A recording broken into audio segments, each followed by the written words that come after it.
there's always a moment of truth where I say, look, it's either put up or shut up. And it was time to put up. I had crossed that thin line. It was 100 plus degrees. We were hot. We were on fire. We were yelling our hearts out. You could feel the intensity rising. Even in our tiredness, even in our weakness, even in our pain, we continued to push. I told myself, you can suck up the pain for another mile and a half, and you will be a Marine. Not many people believe that I could do it. I don't know where I got the energy from. I don't know where the pain went to. But all I know is that I had what it took. I am a United States Marine. PFC Darrell Willis serves his country as a Marine. Will you? Visit Marines.com or call 1-800-MARINES. The few, the proud, the Marines. In these uncertain economic times, you've got to do whatever you can to save money. One of our biggest expenses can be our cars, especially when unexpected repair bills hit. Not anymore. If you own a vehicle with less than 130,000 miles, is less than 12 years old, has a warranty about to expire, or even no warranty at all, you could stop paying for car repairs. Roadside assistance, towing, and rental coverage are all included. Don't wait for the next repair. Make one free call right now to see if you qualify. If your vehicle is less than 12 years old, has less than 130,000 miles, even if it's out of warranty, paying for car repairs can become a thing of the past. Call us right now and get your car protected before your next repair bill hits. Get protection and no more repair bills. Call 800-696-1030. Again, 800-696-1030. That's 800-696-1030. 800-696-1030. Individuals and businesses with tax problems, listen carefully. Do you feel like you're losing control over your finances? If you owe over $10,000 in back taxes or have unfiled tax returns, we can help you take back control. The IRS is the largest and most aggressive collection agency in the world, and they can seize your bank account, garnish your paycheck, close your business, and file criminal charges. Take control of your tax problems now by calling the experts at Tax Mediation Services and take advantage of the Fresh Start program and new laws that may allow us to negotiate a settlement for the lowest amount possible. Our team of tax attorneys and enrolled agents can stop collections and get you protected so you can take control of your financial future. Tax Mediation Services is accredited by the Better Business Bureau. Call now for a free case review and a price protection guaranteed quote. Call Tax Mediation Services now at 800-610-9050. That's 800-610-9050. 800-610-9050. All writers are prone to becoming so attached to our characters and stories that we struggle to see why a passage may not be working. It takes another set of eyes to help us nurture our writing into full maturity. At Black Wolf Editorial Services, we strive to enable writers to develop and grow, shaping stories into masterpieces that can stand the test of time. Editing services are provided for all genres and all age categories. Services range from critiques of the short story through to line edits of the full-length novel and copy editing for those preparing for publication. We also offer assistance on generating a writer's bio for your websites, as well as help with those book blurbs and promotional material. We won't abandon you to the masses. We want to celebrate with you in your successes. Black Wolf Editorial Services, nurturing your writing into maturity. For a full list of services and prices, visit us at blackwolfeditorial.com. You're listening to the Spark Radio Network, internet radio like you've never heard before. Innovation, creativity, and imagination are all said to begin with a spark. So fasten your seatbelt and take the ride of your life and listen for the spark. Sometimes we need to slow down and remember the simple pleasures in life. Good coffee, good books, and good company. Come on in. Take a seat. The coffee's just been brewed. Let's see who we have in the coffee shop today.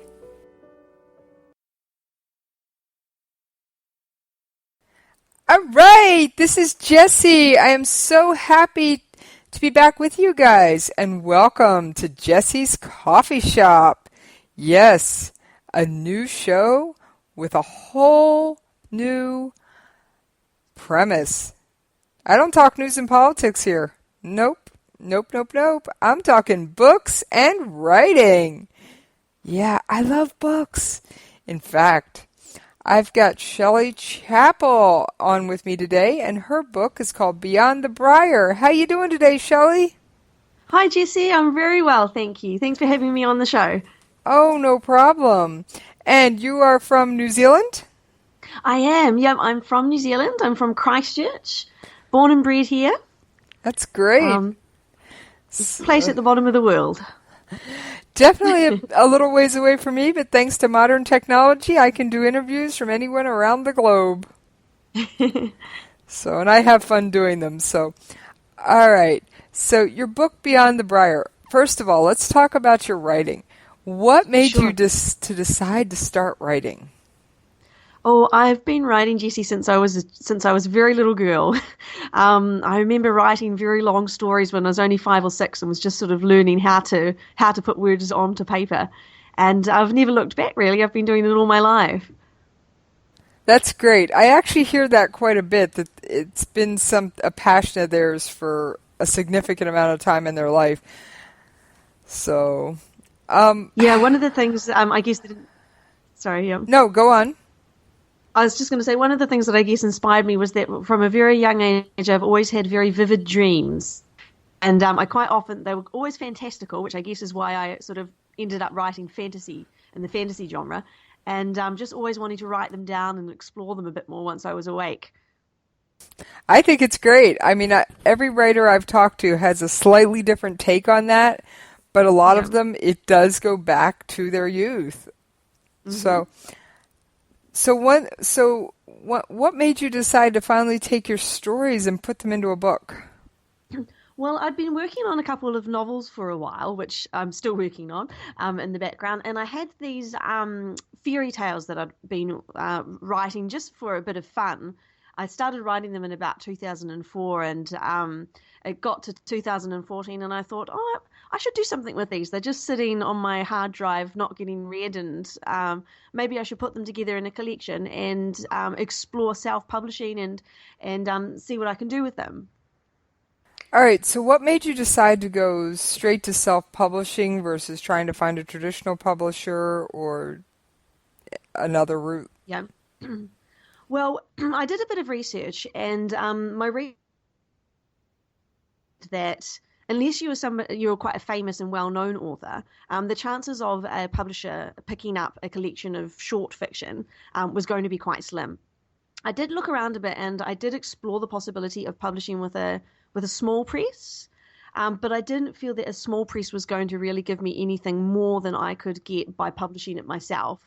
As the small presses that I was looking at didn't really do any marketing, and it didn't guarantee that your book would be in a bookstore. So I thought, why don't I just see how it goes with self-publishing? And I figured it would be an interesting experience, and it was. So. All right. So what were the challenges that you faced when you decided to you obviously already had the written material. Yeah. Which I'm guessing you said it took you about, a decade to write them? Yeah, just playing with them on and off. I was never really intending to do anything with them, but they were just stories that I like to imagine and tinker with. And so that's really why it took so long. And they'd been sitting there, most of them finished, when I decided that I would, for a couple of years, when I decided that I would put them into a collection. All right. And so what challenges did you face when you decided to go self-publishing? Well, it was quite a lot to get my head around at first, just to try and find out what the options were for self-publishing. And I decided pretty early on that I would go through Amazon and use their Kindle platform and their CreateSpace platform. I had a couple of writing friends who had self-published using Amazon, so they were able to give me a little bit of advice. But it was just things like getting your head around how to format the document, ready to get it up, thinking about writing blurbs, finding a cover, marketing, how would you distribute it,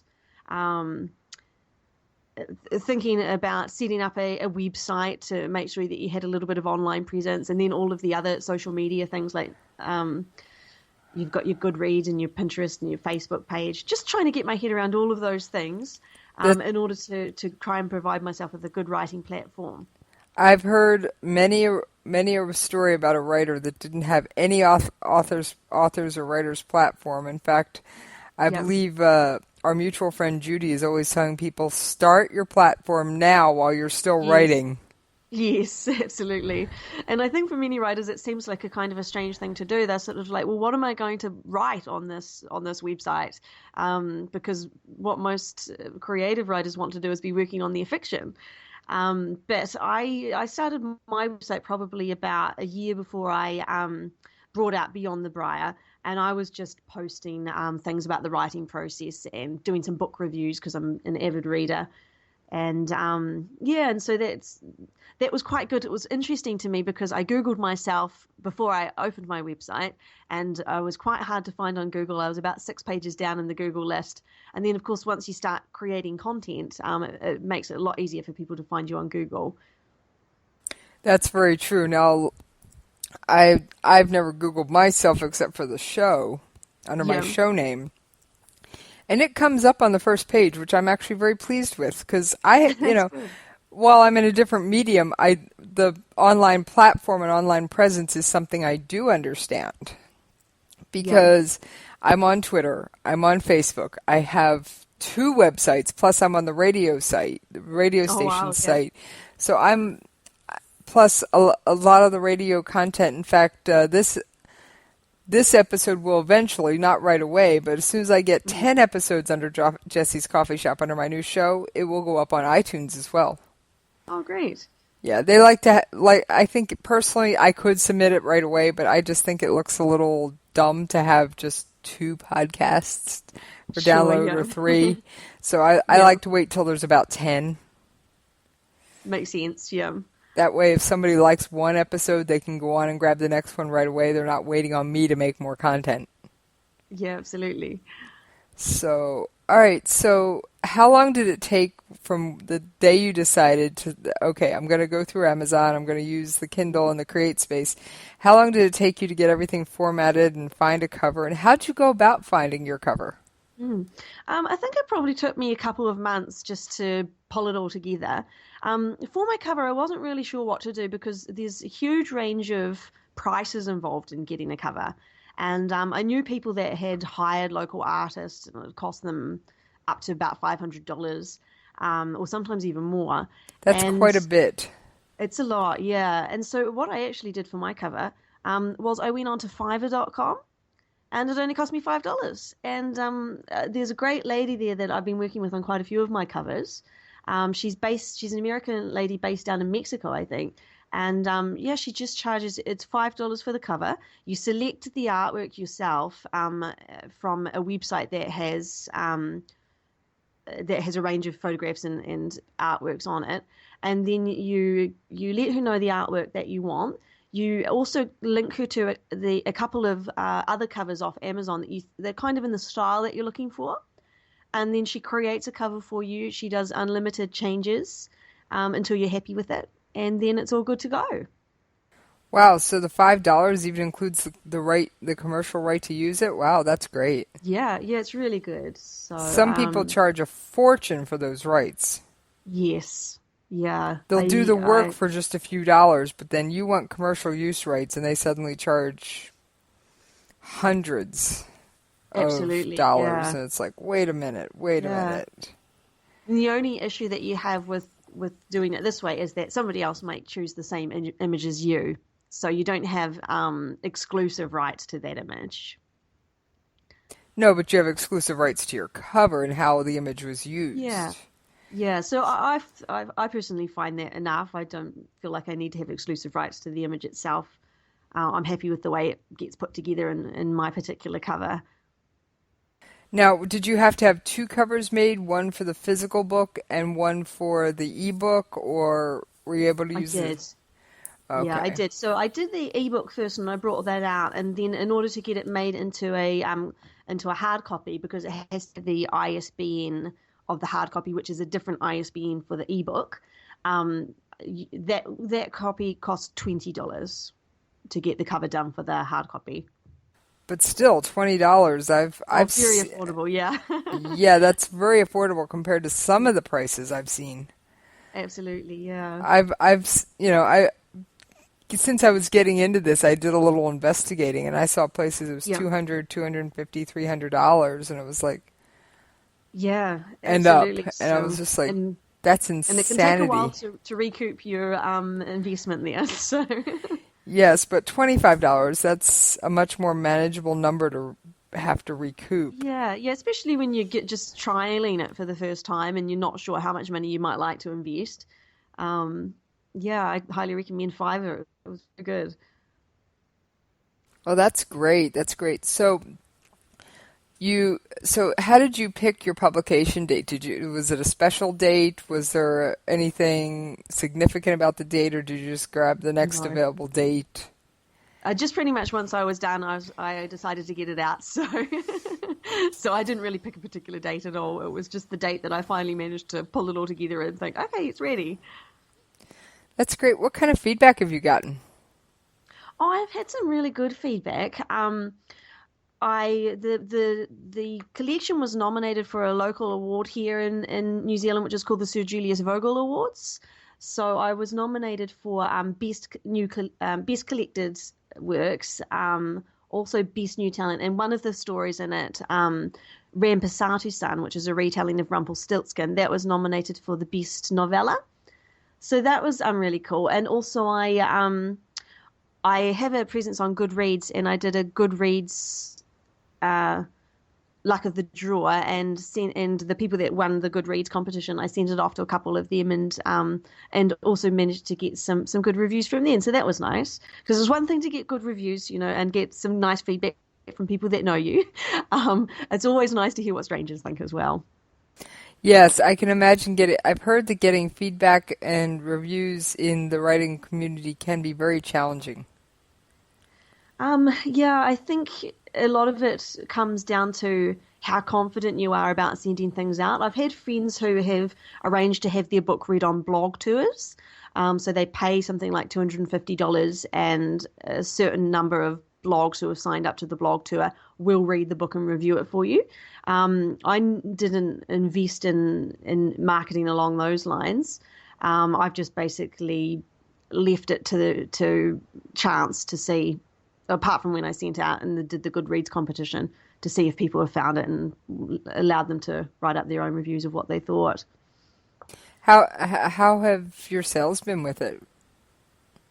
The sales have not been very high at all, and I would expect that would be because of my, I don't want to say lack of interest in marketing, lack of knowledge about how to market perhaps. I think if you really want good sales, you have to be really proactive about your marketing. You have to be willing to invest some money in it, and that's not something that I wanted to do with this particular collection. And one of the things too is that a lot of people have downloaded my collection when I've made it for free on Amazon. Right. And I think there are a lot of novels out there that are selling for only 99 cents or $1.99. And this is a collection of stories. And I think, and I may be wrong or I may be right, I'm not sure. I would be interested to know what your viewers think, your listeners think. But I think most people prefer to read novels than they do short fiction. Well, it depends. It could be the perfect book for a bedtime story. It could be, yeah. Some of the comments that I've had from people is, "Oh, too short." Even though I've made it very clear that these are short stories, but I think on the whole, readers do prefer novels, which is one of the reasons why publishers don't really publish that much short fiction. But they're there for people who might like to read them. And I'm just happy to sort of have them out in the world, available for readers who might be interested. Well, that's great. You mentioned you were from Christchurch, New Zealand. Did you? Yes. And I do keep up with some of the writing community in Christchurch. Yeah. Did you submit something to their anthology? I did, yeah. So they had an anthology that came out in, I think it was 2014 as well. And I submitted a short story for that, which was about a mermaid. So it was a little young adult short story called At the Water's Edge. And we've got another anthology through the Christchurch Writers Guild coming out later this year, which is going to be called Spectra. And I've got a short story in that too, which is more of a traditional fantasy set in another world, and that's called The Swineherd, the Princess. That's cool. So you do now. Do you have another complete book of your own work you're working on? You mentioned manuscripts. So what do you have in the works? What can we expect to see from you next? Sure. Yeah, I've got a couple of novels that I'm working on, and just trying to decide whether I need to restructure them and how I might rework them. One's a young adult novel about a girl who is cursed, and she's trapped in her 10-year-old body and can't age. And she sort of has some adventures trying to break the curse and also find out who cursed her and why. And another novel that I'm working on is about a young woman who can travel between multiple universes, and is also she was abandoned as a baby and raised by a lovely couple on a place that's called the Plains at the End of the World. And she's also on a journey to find out who she is, and she has some magical talents. And then also I'm just doing a call for papers at the moment. It's I'm going to be doing a collection of retold fairy tales from writers from the South Pacific. So it will be from people in New Zealand, Australia, and the South Pacific Islands. And that's going to be called Wish Upon a Southern Star. And I'll be editing that as an anthology, and it will involve radically retold fairy tales which are written by authors in my geographic area. So you definitely didn't just intend to make this book a one-off. No, I have got other fairy tales that I've been working on, that I'm still working on. And I've been releasing a couple of little things. I'm not sure how familiar you are with Smashwords. It's the ebook distributor. Somewhat, but do tell. Yeah, so Smashwords is, unlike Amazon, it's both an ebook publisher and an ebook distributor. So you can publish your stories on the Smashwords website, and then they will distribute it to multiple other ebook sellers across the internet. And so I've just been putting up some free short stories and a couple of fairy tale retellings that I did for middle grade readers there. Just because they were just sitting on my hard drive, and I was thinking I may as well put them out there for people to read. I quite like providing people with free stories if you can, because I know that I like reading free stories. And so I've got a couple of fairy tales there. One's a retelling of Hansel and Gretel, and it's the Hansel and Gretel in my story were raised by wolves. And now that's fascinating. Yeah, well, I was always really interested in the Hansel and Gretel story, and I thought that would be, really an interesting take on it, if they were lost in the woods and they were picked up by a wolf family. And the other story that I've put up for free there, also for middle grade readers, because my collection of romantic fairy tales is for young adult readers. But the other free one that I've got is called The Prince Who Turned into a Toad, and it's a little bit of a feminist short story about a girl and her twin brother, and what happens when a cousin of theirs comes to run the kingdom when their parents are away, and how her brother starts behaving more and more obnoxiously.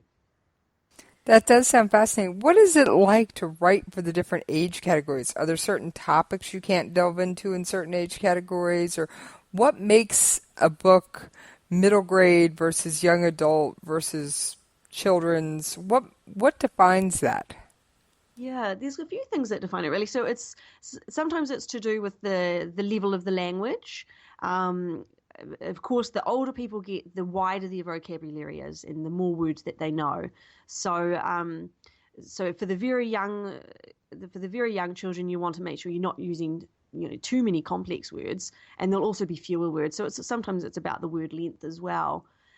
So for your middle grade readers, if you were going to write a novel, for example, it would be maybe about 30 to 40,000 words, whereas a novel for adults, you'd be expecting it to be around at least 80,000, or sometimes 60 to 80,000. Okay, so there is a very big difference. Yes, there is, yeah. And content-wise too is also, there's definitely restrictions around your content for the different age groups. So for your middle grade readers, you don't want to have anything too disturbing, although, it depends a little bit on your genre as well.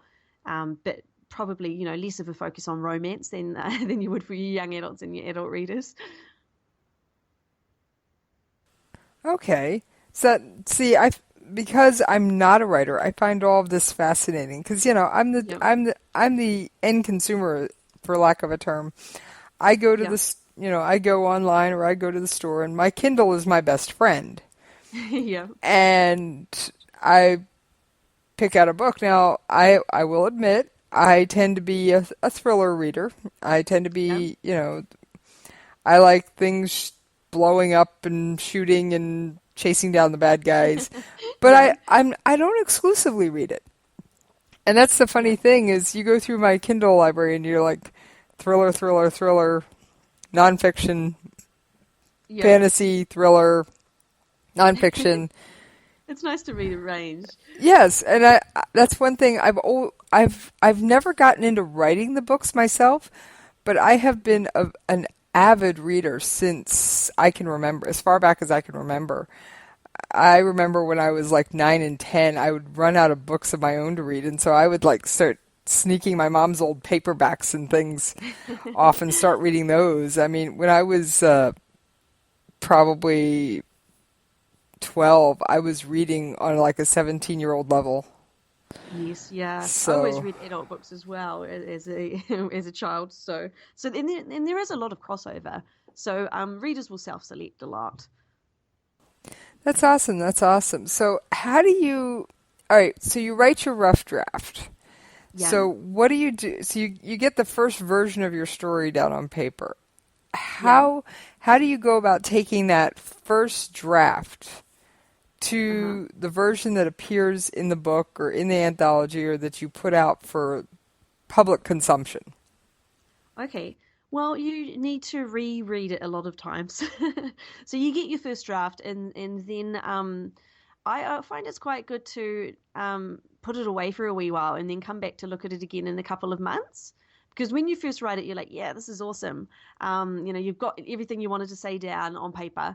And then it's very enlightening to look at it again a couple of months later and see all the things that made sense to you at the time that maybe don't anymore. The things that a reader who's reading it for the first time might not understand. The places where the sentences or the paragraphing is awkward. Any content you need to change and any wording. I'm quite a lyrical writer, so I really like to listen to it read out loud and make sure, to me, it has to feel right. The sentences have to almost have the right rhythm to them. So I like to come back to them and revisit them, and if I'm not comfortable with the wording, then I will change that.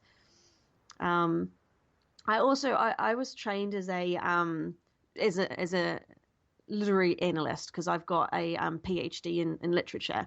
So luckily that's given me quite a good grounding in how to be able to do my own proofreading and knowing how stories work and what might need to be changed to make it work better. All right. What is a literary analyst? Because you just sprung a new term on this one. So a literary analyst, that's somebody who has been trained in the analysis of literature.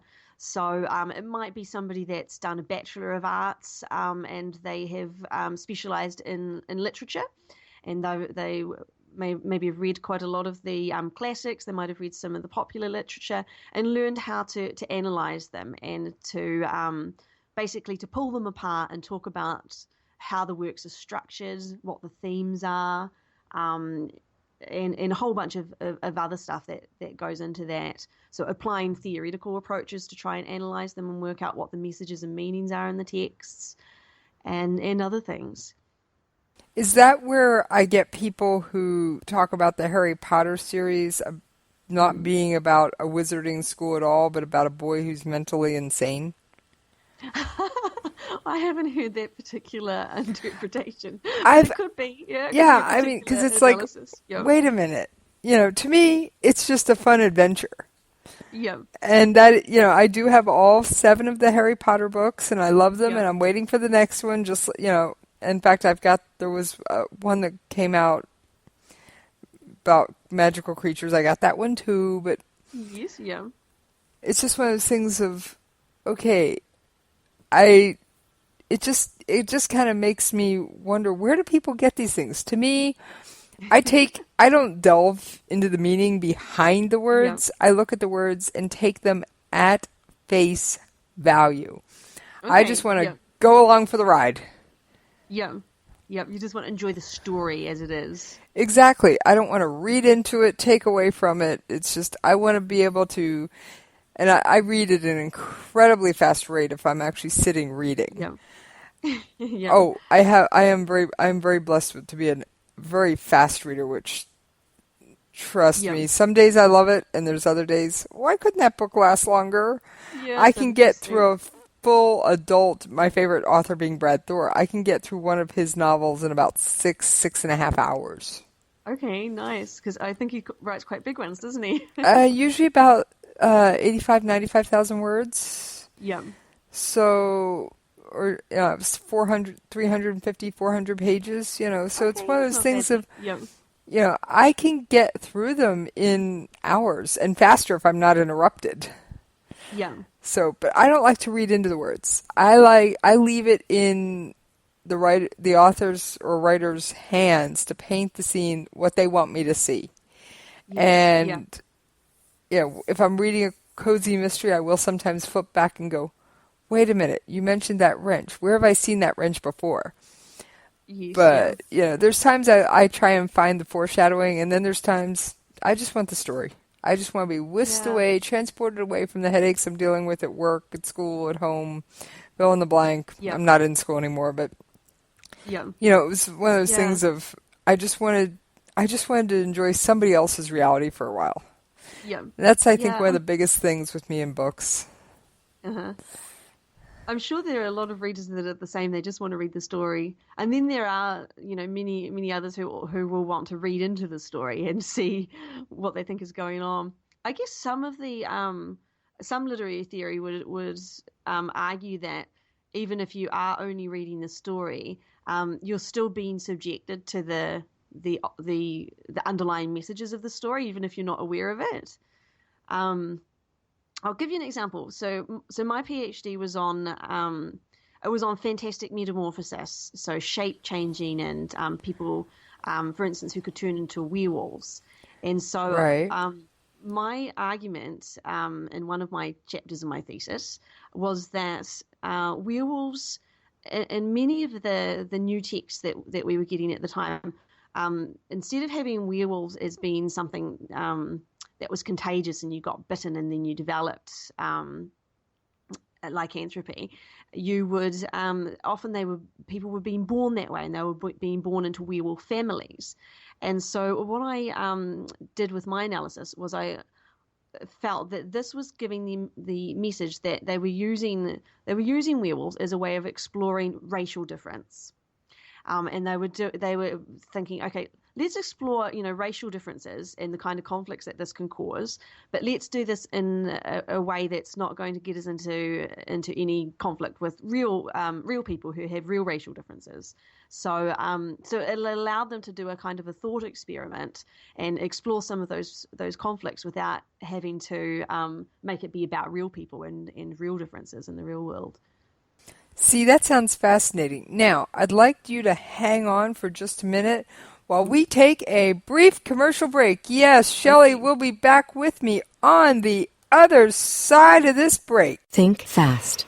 In the short time it takes to listen to this message, a small flame can turn into a big fire. Several minutes more, and thick, poisonous smoke may have filled your lungs and reduced your ability to respond. Give it 5, and your entire home may be filled with flames.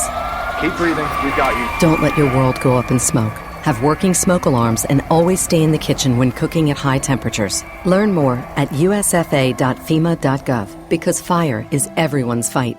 Individuals and businesses with tax problems, listen carefully. Do you feel like you're losing control over your finances? If you owe over $10,000 in back taxes or have unfiled tax returns, we can help you take back control. The IRS is the largest and most aggressive collection agency in the world, and they can seize your bank account, garnish your paycheck, close your business, and file criminal charges. Take control of your tax problems now by calling the experts at Tax Mediation Services and take advantage of the Fresh Start program and new laws that may allow us to negotiate a settlement for the lowest amount possible. Our team of tax attorneys and enrolled agents can stop collections and get you protected so you can take control of your financial future. Tax Mediation Services is accredited by the Better Business Bureau. Call now for a free case review and a price protection guaranteed quote. Call Tax Mediation Services now at 800-610-9050. That's 800-610-9050. 800-610-9050. In these uncertain economic times, you've got to do whatever you can to save money. One of our biggest expenses can be our cars, especially when unexpected repair bills hit. Not anymore. If you own a vehicle with less than 130,000 miles, is less than 12 years old, has a warranty about to expire, or even no warranty at all, you could stop paying for car repairs. Roadside assistance, towing, and rental coverage are all included. Don't wait for the next repair. Make one free call right now to see if you qualify. If your vehicle is less than 12 years old, has less than 130,000 miles, even if it's out of warranty, paying for car repairs can become a thing of the past. Call us right now and get your car protected before your next repair bill hits. Get protection and no more repair bills. Call 800-696-1030. Again, 800-696-1030. That's 800-696-1030. 800-696-1030.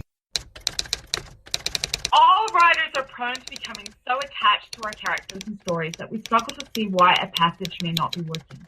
It takes another set of eyes to help us nurture our writing into full maturity. At Black Wolf Editorial Services, we strive to enable writers to develop and grow, shaping stories into masterpieces that can stand the test of time. Editing services are provided for all genres and all age categories. Services range from critiques of the short story through to the line edits of the full-length novel and copy editing for those preparing for publication. We also offer assistance on generating a writer's bio for your websites, as well as help with those book blurbs and promotional material. We won't abandon you to the masses. We want to celebrate with you and your successes. Black Wolf Editorial Services, nurturing your writing into maturity. For a full list of services and prices, visit us at blackwolfeditorial.com. All right. Thank you guys for hanging in through that commercial break. You know, gotta pay those bills. All right. Shelley, I thank you for hanging in there with me during that commercial break. Now, you mentioned your academic history, and I was planning on working this in, but I guess I don't have to work it in since you brought it up. You have one of the most amusing PhD thesis titles I have ever run into. Werewolves, Wings, and Other Transformations? Yeah, other weird transformations. Okay, most PhD thesis titles I look at are about as interesting as paint drying, and this just stood out. You have got to tell me about this. First of all, when did you get your PhD? Mm-hmm. Well, I got my PhD in 2007. I started it in 2003, I think. Yeah, so it was a 4-year PhD, which I did at Macquarie University in Sydney in Australia. And my PhD okay, so you actually had to go to Australia to do this. Yeah. So I did my BA and my BA Hons at University of Canterbury here in Christchurch, and then I took a bit of a break for a year, and I got quite interested in children's and young adult literature, and I did a bit of research on where I could go to study a bit more about this. And there's a great department at Macquarie University in Sydney that focuses on children's and young adult literature, and it was headed at the time by Professor John Stevens. And so I applied to go there, and I ended up heading over there and spending a couple of years in Sydney, which was lovely. Nice and warm, much warmer than Christchurch. I've heard your winters can be a bit brutal. Yeah, I'm actually sitting here wrapped in a blanket at the moment as we speak. Well, that's a little bit chilly. That's perfect coffee shop attire. So, all right. So, you've got to tell me a little bit about, first of all, how did you come up with that title for your thesis, and what was actually in your thesis? Because it's just, you mentioned that people were using like werewolves for something on racial inequality, which I think is a fascinating way to do it. Yeah. It is a way of bringing up the subject without causing mass conflict. Yeah, absolutely. Well, when I did my honours year at Canterbury, I read a couple of books which involve shape-shifting. And I just started getting really interested in that as a topic, because I noticed there were quite a lot of children's books and young adult books that involved characters, young people having these sorts of extreme transformations. And so I started thinking about it, and I knew that I wanted to do something on the changing body. I wasn't quite sure what my argument was going to be or what my approach was going to be when I started my thesis. But as you know, I did more reading and more research. I developed this theory that that the transformations that we were seeing in the text were basically being used as a metaphor or a symbol for our ideas about other things. And so, for instance, one of the chapters that I looked at in my thesis, I looked at texts in which there was fantasy stories in which only children could change shape, and then Now they that's lost the cool. ability. Yeah, and they lost the ability when they grew up. And so I thought, well, that's really interesting. What does that imply about what we think about children, if children are the only ones that can do this? It's a little bit like I don't know if you're familiar with the Northern Lights trilogy by, or His Dark Materials, I think it's called, by Philip Pullman. No, I'm not. There was a movie of it came out a while ago. It had Nicole Kidman in, and anyway, in that book, the children have, or actually everybody in the fantasy world has these animal companions, which are called their demons, and the children's ones can change shape into lots of different animals, and then when they reach puberty, they get fixed into one particular animal, which is sort of representative of their character and their personality. And that sounds. I mean, I can just imagine living in a world like that, and that's. Yeah, it's actually a great series, really fascinating and really, really interesting.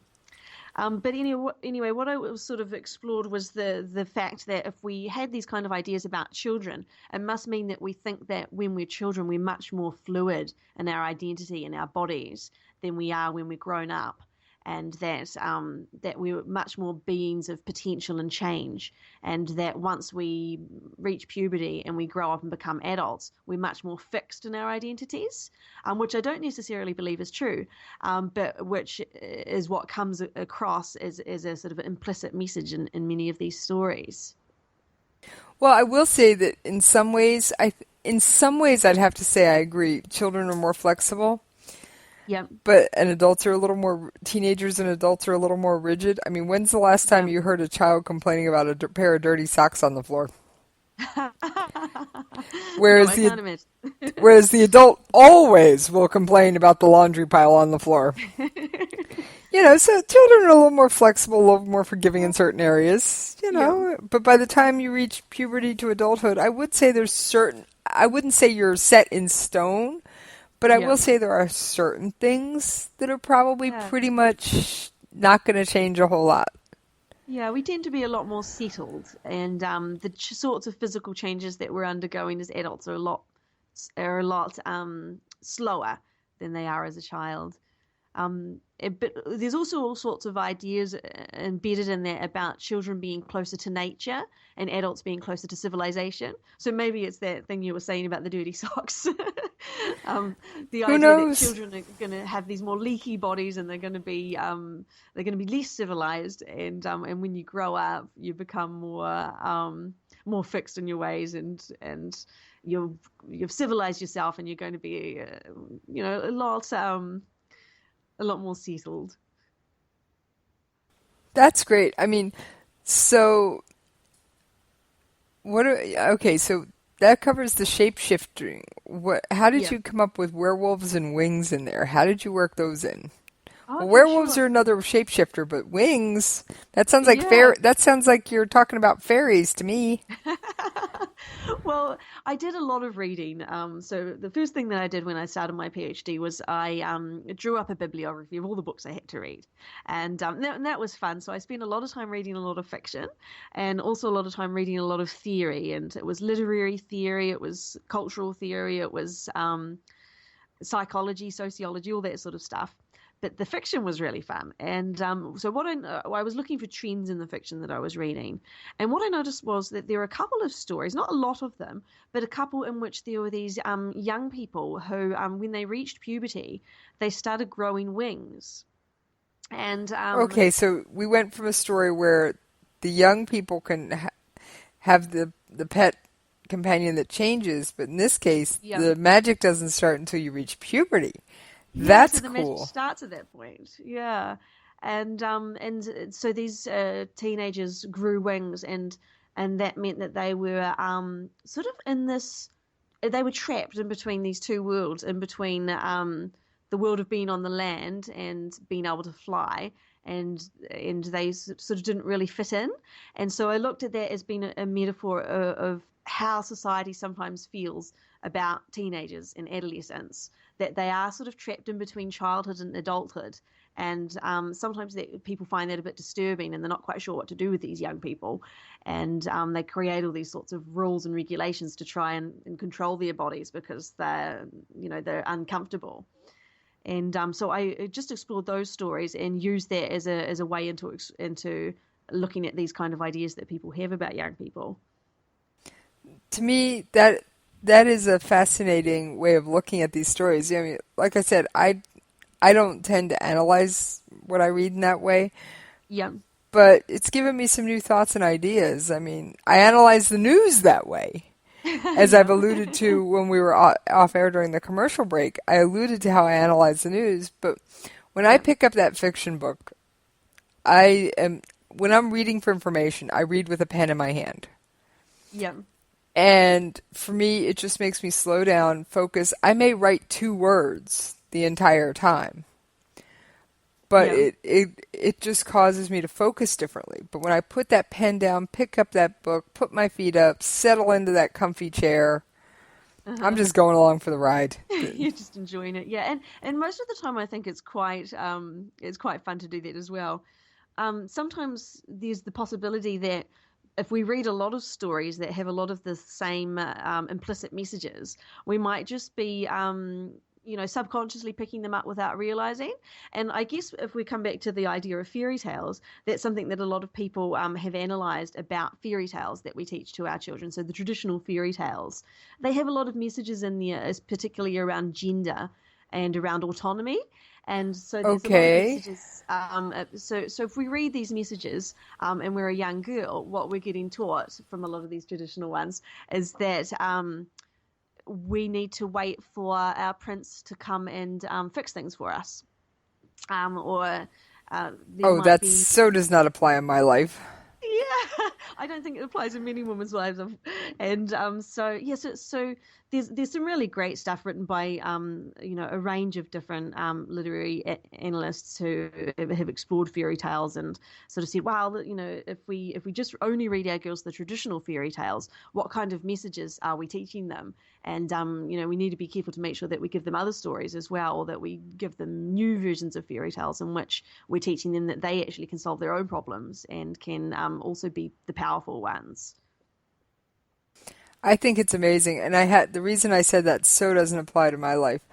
I'm a military spouse. My husband sometimes deploys for up to a year at a time. Wow, yeah. I can't wait. Whatever it is around the house cannot wait a year for him to come fix it in most cases. Absolutely, yeah. I've got to figure out how to fix it on my own. Yep. So, while I may have my prince, he's not always here. Yeah. Yeah, and I mean, and there's a lot of, it's important, I think, for young women to realize that they can do things themselves and that they don't have to wait around. They can go out and get on with their lives and find things and have adventures. And some of those, well, I guess it's not even really the earliest versions of the fairy tales, but a lot of the time it's the typical versions of it that get taught are the ones that can have those messages. Right. Or the ones that teach you, okay, you've got to sew and you've got to cook and you've got to clean. Yeah, and you've got to be beautiful. Is also one of the messages that comes through really clearly in most of the fairy tales. That it's all about how beautiful you are, and that's one of the most important things. Beauty is perishable.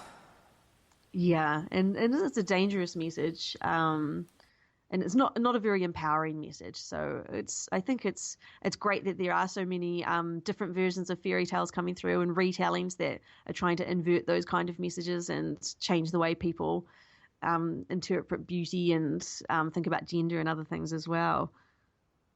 You're making me actually want to read more retellings of fairy tales. I will admit, I usually, I do usually get around to purchasing the books from the people that but I do not post reviews, at least not on my show site. If I do, it's usually on Amazon or Goodreads under Jessie is a pseudonym.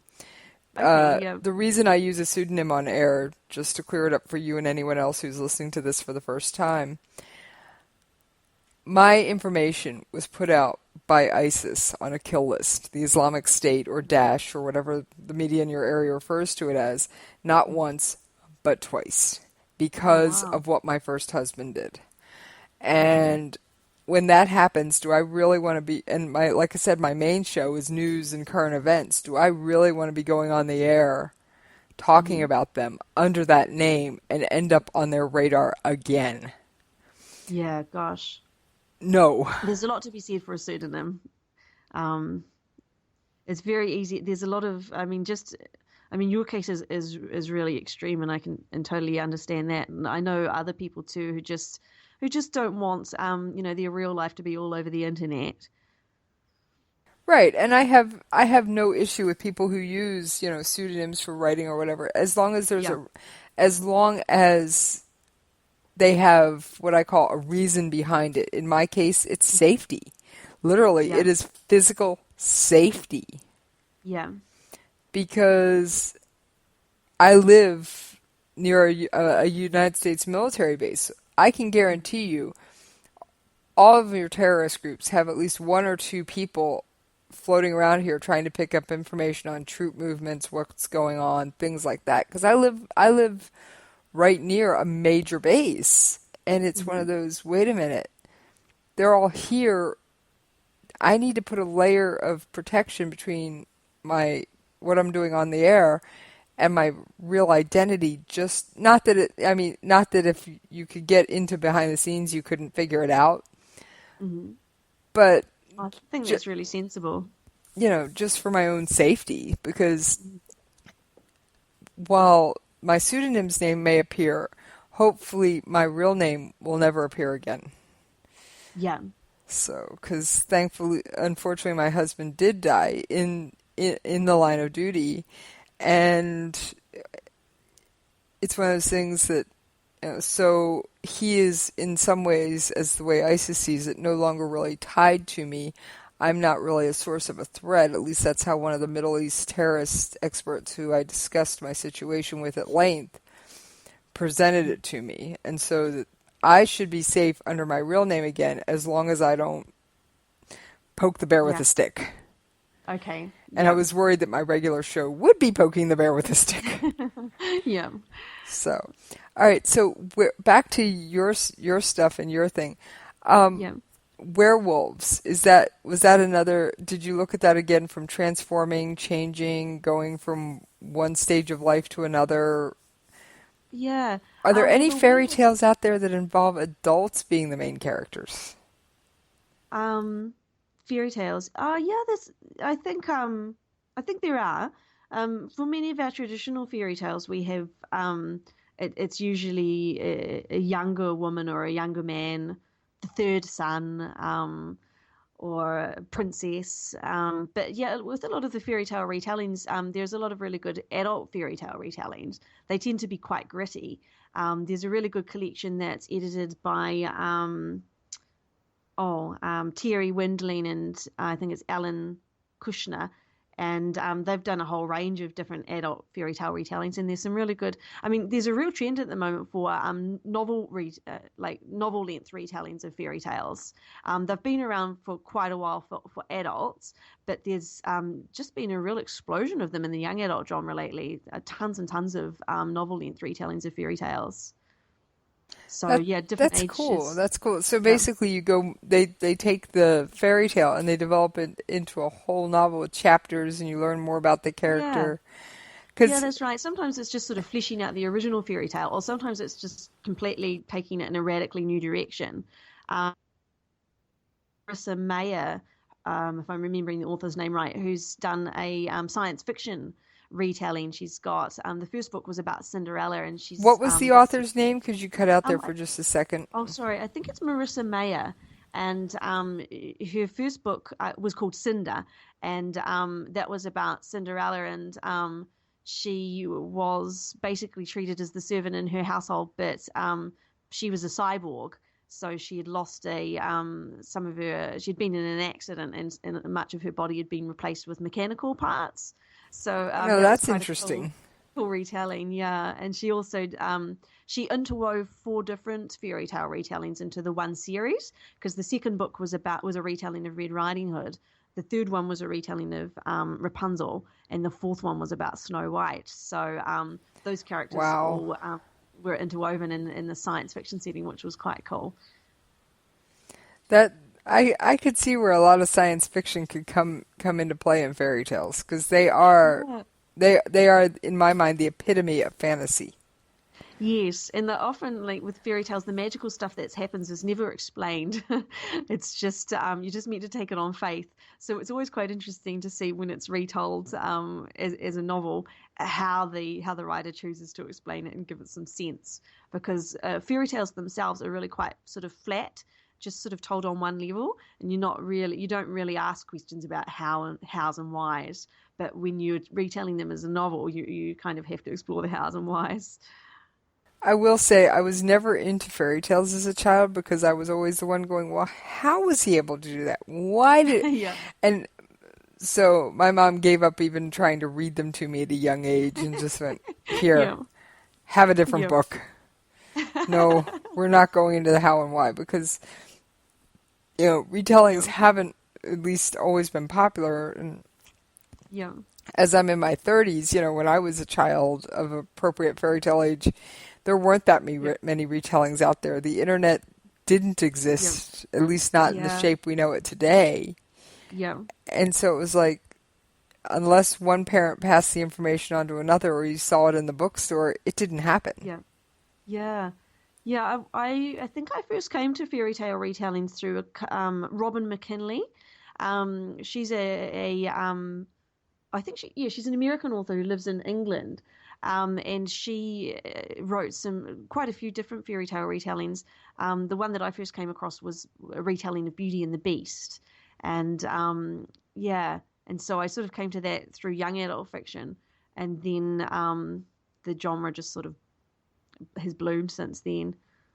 Now, we keep throwing out these tags, young adult, new adult, middle grade, and I'll throw adult in there for good measure. Okay, if someone, say an adult, someone in their 30s, there's no hard and fast rule to say that they can't enjoy that new adult or young adult book just because of their age. It's just, isn't that just indicating what the primary target age for the audience is? Because, for example, look at Harry Potter. How many adults have read the Harry Potter series? Oh, tons. And wasn't that originally a young adult? I think it was probably, with the Harry Potter series, it was kind of targeted at the readers who were meant to be Harry's age, or maybe a couple of years older. So it started out, I think, with Harry being about 10. So it was probably originally aimed at the what they called middle grade or older fiction, older children's fiction. But then his readers grew with him, and so as he got a bit older, it became more with the young adult themes. But a lot of the time with those different age groups, people will read all across them. So like you say, it's just sort of indicative about who the target audience is. For your middle grade readers, I think it's about 8 to 12. For young adult, it's about 13 through to 18. And then the new adult thing is quite new, and that's sort of from late teens through to the early 20s. But yeah, a lot of young adult fiction has always been read by adults, and a lot of young adults have always read adult fiction, so it's a very much a reading group, a category, I suppose, that is really just indicative and is very fluid. I know when I was a young adult, I wouldn't have touched young adult fiction. I didn't like it.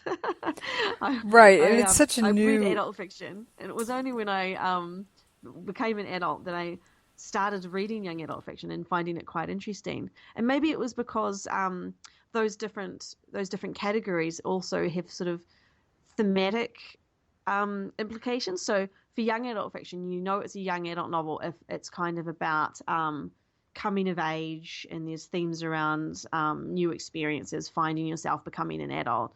And maybe as a young adult, that's a little bit too close to home for some young adult readers, and you'd rather just read about being an adult already. So yeah, I don't know, but I think there's definitely a lot of people read the different areas, and I think that's a great thing. That's awesome. I mean, I have done interviews with other authors, and in fact, one of them that I keep meaning to send off an email to, she writes young adult, and I've read her books, and it's just one of those things of, I think they're fascinating. I think they're great. Now, she is in the dystopian theme, at least her first three were. I haven't caught her new one, which is in a different, I don't know if it's dystopian still or not, but it was just quite interesting.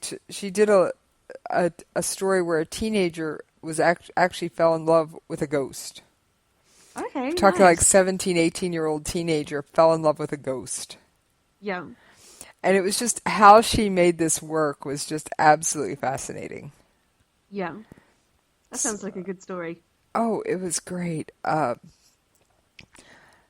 yeah, so I'm actually trying to reach out to her to get her on the show and things like that. So it's one of those things I like to draw from not only what I read, but books and authors people recommend and things like that. Because I obviously, I'm a very busy person. I can't read everything. I can't be everywhere. Yes.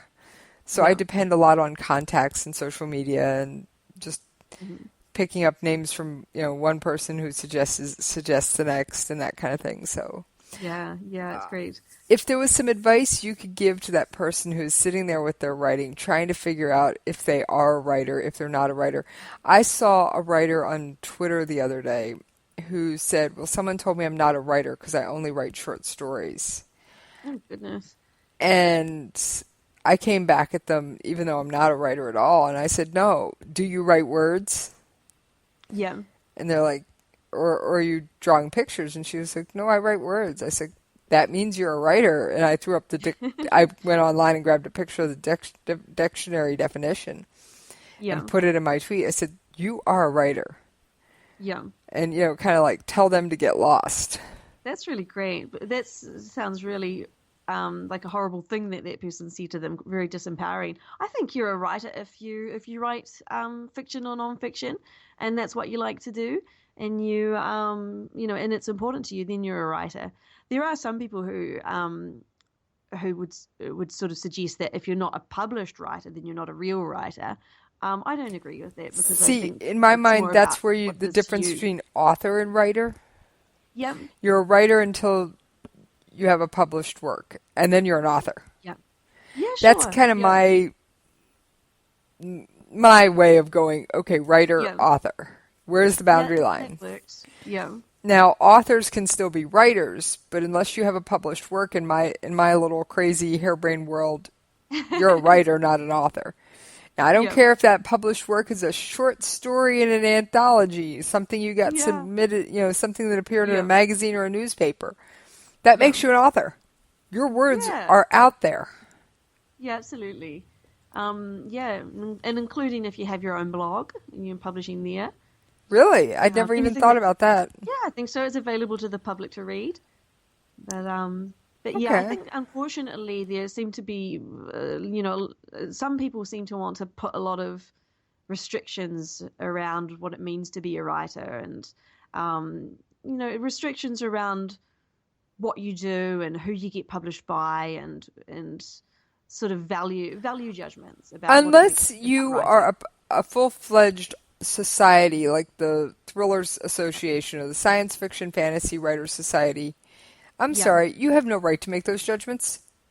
Yeah, and really it makes no difference from the works that I've seen, whether they're traditionally published, small press, self-published. You've got an equal chance, I think, a fairly equal chance anyway, of finding works, different stories that appeal to you or don't appeal to you in any of those different publishing formats. Right. I will say what appeals to each person is subjective. Absolutely. There is no one book, I think, that will appeal to, quote unquote, everyone or the masses. Oh, absolutely. And if you go to Goodreads, I'm one of the Goodreads authors, so I'm on there a little bit. And if you go there and you look at one of your favorite books and you think it's wonderful, and lots of people have given it 5 stars and think it's great, and then an equal amount of people will hate it and have given it 1 star and have lots of horrible things to say about it. So you have to take reviews and things with a grain of salt, because everybody likes different things for different reasons. I mean, I even noticed that my favorite author, Brad Thor, who is a multi-time #1 New York Times bestselling author, so he must be doing something right. Yeah. Even he had negative reviews. I'm going, wait a minute. Absolutely, yeah. And I think the more famous somebody is with their writing, and the more people that read them, the harsher the feedback can be from the people that don't like them, because they feel like they feel like they're being pressured to like them, and they can get more negative. So it's quite an interesting thing, the whole thing around reviews and whether people like your stories or not, because I think that's one of the things that puts many writers off from sharing their writing. They worry about what happens if they get a negative review. It's their little baby, and they're afraid the negative review will hurt it. Absolutely, yeah. And so I think it takes quite a lot of courage to be able to let go of your story and to send it out there into the world and just think, oh, well, it's there for people if they like it. That's who I'm intending to read it, the people that are going to like it. If other people read it and they don't like it, well, that's fine. That's their opinion and they're entitled to that. They're obviously not my intended audience. But yeah, it's not an easy thing. I think like I said, I think what you've done with the fairy tales, it just sounds absolutely fascinating. And like I said, I'll admit I had intended to actually try and get through at least part of your book before I had you on, but the current events of the world ate up quite a bit of my time in the past 2 weeks. I can imagine, yeah. So when is your next book coming out, or haven't we set a date yet? There's no date being set yet for my next book, so I'm just plugging away at some more short stories and my novels. However, the fairy tale collection that I'm going to edit, Wish Upon a Southern Star, I'm hoping to get that out by next May, so it'll be May 2017. Okay, that's cool. Now, what about this anthology from the Christchurch Writers Guild? I'm not sure what their intended date is for that. I think they've only just closed submissions, so I'd say it'll be at least another couple of months away. Okay. I'm always, I'm one of those people, I'm always sniffing around. Yeah. So I am a very voracious reader. You leave it laying around and it's got words. Unless it's the ingredients on the cleaner bottle sitting there. If it's a book or a newspaper or magazine, it's got words, I'm going to be picking up and I'm going to be reading. And I read know that feeling. Yeah. It's there. It's meant to be read. I'm sorry. Get out of my way while I read. Yeah, I love reading as well, and I think reading's a wonderful thing to be able to enjoy. A good way to spend your time. So, if you had some advice to give to a new writer, what would it be? I would say just to really find stories that you want to write and write those stories and have fun with it and explore it, and also maybe read some, if you don't have any background in how stories are created or in shaping stories in words, read some books about writing as well and about literary analysis to give yourself some grounding in that. But most of all, just have fun with it. Is there a book that you would recommend for the average writer on literary analysis? Not one that I can think of off the top of my head. I remember when I was younger, there's a famous Australian writer called John Marsden, and he's a young adult writer, and I remember reading his book on writing. and finding that quite good. But off the top of my head, no, I can't think of anything good. But there's tons of stuff out there on writing. I think Stephen King's one is meant to be really good. Okay. Stephen King on writing, I think it's called. So, should a writer think that they can actually sit down at their computer, write up, they get that word count that they're looking for that fits their genre or whatever, and they put it away for a week, they go through it once, should they then think it's ready to be published? No. You need to go through it a couple of times, I think. And also, what's really good is to get somebody else who hasn't seen the story to read it before you send it out anywhere. So what we call our beta readers. So you're the alpha, you're the head of the pack, you've written the story. Your beta readers are going to be the second people to look at the story and give you some advice. And even if they're not writers themselves, everybody is a reader, and they can give you some feedback on whether they thought it made sense or bits that they found confusing or thought that maybe could be tweaked. And that's really useful to do that before you send it out anywhere. Okay. All right.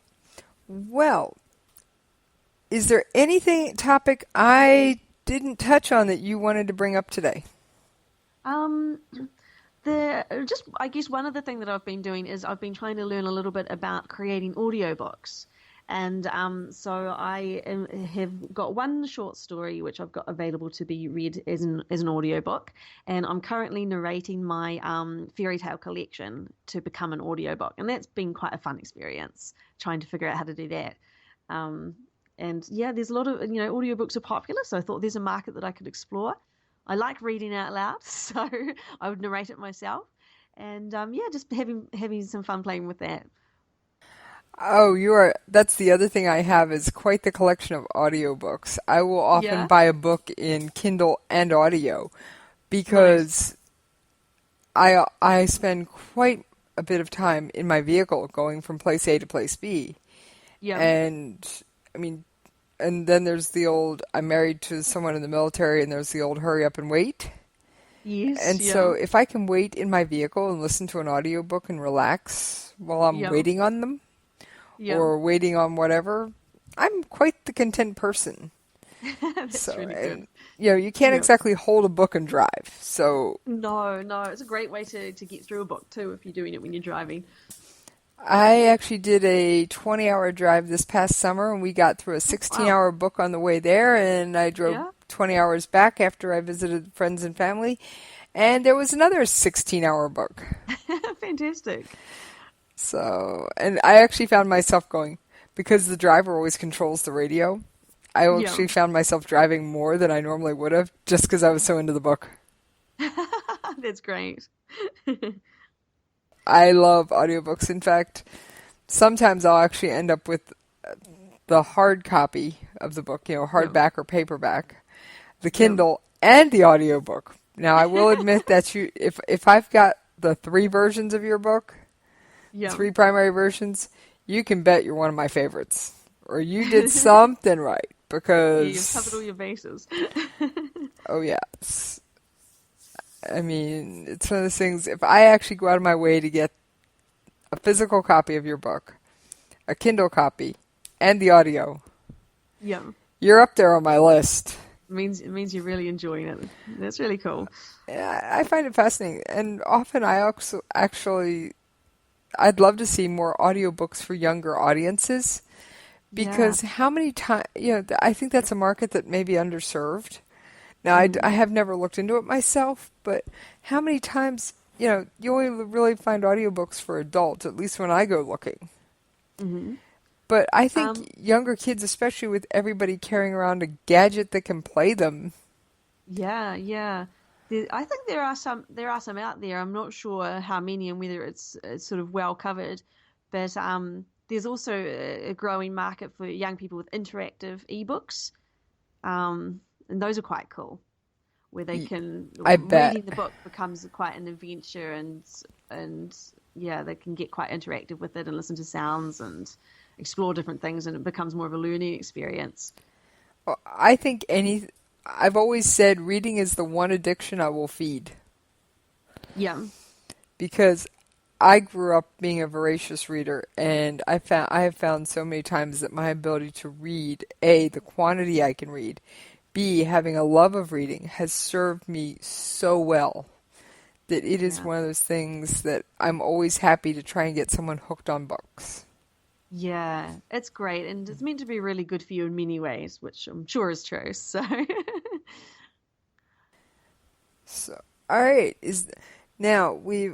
I was going to say, so we talked about audiobooks. Anything else? no, I think that's, I think we've covered most things. I can't think of anything else. I couldn't think of much more either. That's why I always double check with my guests. All right, You mentioned you've got some social media information you want to get out if people want to interact with you. Where can they find you online? Okay, cool. Well, I've got my website. It's www.shelleychappell.com. I've got a Facebook author page, and that's just at Shelley Chappell Author. I'm on Goodreads, and always happy to talk to people on any of these platforms. But at Goodreads, you can just find me under my name, Shelley Chappell. I've also got a Pinterest page where I collect pictures of fairy tales and other artworks that catch my eye, and I find that's quite a fun thing to do. Oh, I'll bet that's inspiration for your writing. It is. It's great. There's some lovely artworks out there. And that's just under Shelley Chappell, or East Chappell Author, I think, to be exact. And then I do have a Twitter page, but I really am a Twitter novice. And I've been trying to play around with it a little bit, but I am really, I'm a novice. So I'm on Twitter. You're welcome to follow me and watch me fumble my way around trying to put all my thoughts into 120 characters, or however few that we're allowed on the. It's 140. 140. Okay. Yes, it's 140. Yeah. All right. Well, I will definitely, at a minimum, post your website and your Facebook page and the links at the bottom of the description for this episode. Fantastic. And I will also be putting up. I remember when I were getting ready for the interview, I will be putting up the copy of your book cover along with your bio and blurb on my website. Oh, lovely. Thank you very much, Jessie. Thanks. It's been a pleasure having a conversation with you. Oh, it's been outstanding. And thank all of you for tuning in today for the first ever episode of Jessie's Coffee Shop under its rightful name. I will catch you next time. All writers are prone to becoming so attached to our characters and stories that we struggle to see why a passage may not be working. It takes another set of eyes to help us nurture our writing to full maturity. At Black Wolf Editorial Services, we strive to enable writers to develop and grow, shaping stories into masterpieces that can stand the test of time. Editing services are provided for all genres and all age categories. Services range from critiques of the short story through to the line edits of the full-length novel and copy editing for those preparing for publication.